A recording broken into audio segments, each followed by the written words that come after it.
Власта да размислува за менување на даночната политика, но само откако ќе го реши проблемот со сивата економија и корупцијата, кои наголемо се навлезени во економијата, вели за Алфа даночниот експерт Павле Гацов. Според него, со ваквиот став на владата, се праќа порака дека се исплаќа да не се плаќаат даноци. Иако прогресивното оданочување се одложи за 2023 уште кога во Министерството за финансии седеше Нина Ангеловска, сега од владата не ја исклучуваат можноста да биде вратено и порано, што според даночните експерти е неприфатливо и тоа може да биде последна опција. Има милиарда предходно активност што треба да се спроведе, то не е направено така да прашањето е декласирано. Мислам дека приоритет пред евентуално зголемување на било какви даноци мора да се исцрпи буквално оној базен кој што е сива економија, кај што може да се генерираат на вистина изворни приходи кои што се пропушта од страна на државата да се соберат. Тоа е дезавуира економијата, значи исплаќа порака дека се исплаќа да не плаќате даноци, дека е тоа можно, дека не е казнио и така натаму.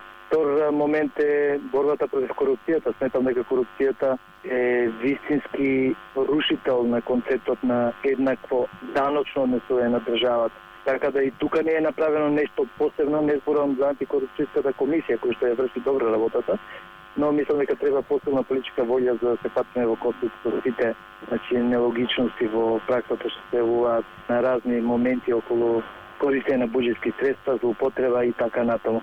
Дури потоа може да зборуваме за било какво зголемување, се рекол минимално, ако има потреба и ако државата не успева да пополни буџетскиот дефицит, да се случи било какво зголемување на даноците, но тоа е последна опција.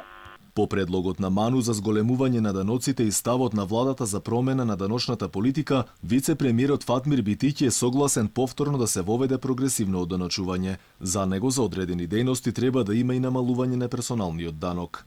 Инаку по најавите за зголемување на даноците реагираат и од опозицијата. Велат дека тоа е признание за економското фијаско, како и дека Македонија е пред банкрот со инфлација од 3%, а тоа не било решение на проблемите.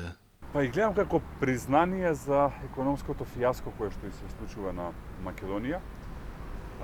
Долгот со Зоран Заев во апсолутни бројки порасна за 2 милиарди и 800 милиони евра.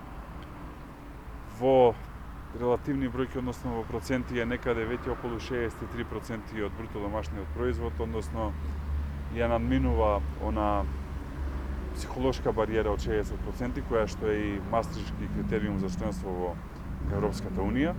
Сепак за сите даночни реформи ќе се чека да завршат консултациите кои неверојатно ќе траат 6 месеци. Од дебатите ќе се знае дали ќе има потреба од воведување и на кризен данок, како што беше ситуацијата во 2001 година. Инаку Пандорината кутија за зголемување на даноците ја отвори академската фела. Ману и порача на владата по засилена борба со даночната ерозија и сивата економија која изнесува 40%, но и кратење на непродуктивните трошоци како набавка на возила и мебел за полесно справување со пост-ковид предизвиците.